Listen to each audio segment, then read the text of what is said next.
ద్రౌపది తన చెలికత్తెలతో కలిసి నదీ తీరానికి స్నానానికి వెళ్ళినప్పుడు నదిలో ఓ మహర్షి స్నానం చేయడం చూసి ఆ మహర్షి వెళ్లిన తర్వాత నదిలోకి దిగుదామని ఓ చెట్టు చాటున వేచి చూస్తూ ఉంది.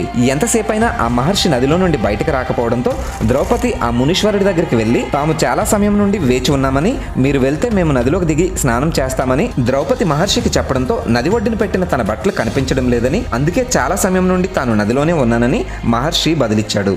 వెంటనే ద్రౌపది తన చీర నుండి కొంత భాగాన్ని చింపి నదిలోకి విసిరింది. కానీ అది నదీ ప్రవాహానికి కొట్టుకుపోవడంతో ద్రౌపది మరో కొంత భాగాన్ని చింపి నదిలోకి విసిరింది. కానీ అది కూడా కొట్టుకుపోయింది. ద్రౌపది తన చీర నుండి మరో ముక్కని చింపడానికి ప్రయత్నిస్తుంటే మహర్షి వద్దని చెప్పి ఆ మిగిలే వస్త్రంతో ద్రౌపది దేహాన్ని కప్పుకోవడం వీలు కాదు కాబట్టి ఆ పక్కనున్న వారిలో ఎవరినైనా ఇవ్వమని మహర్షి అడగడంతో వారంతా తమ వస్త్రాన్ని ఇవ్వడానికి నిరాకరించారు. దాంతో మహర్షి ద్రౌపది దాతృత్వానికి మెచ్చి ఆపద కాలంలో ఆ పరంధాముడైన శ్రీకృష్ణుడే నీకు అండగా ఉంటాడని ఆశీర్వదించి అక్కడి నుండి అంతర్ధానమయ్యాడు.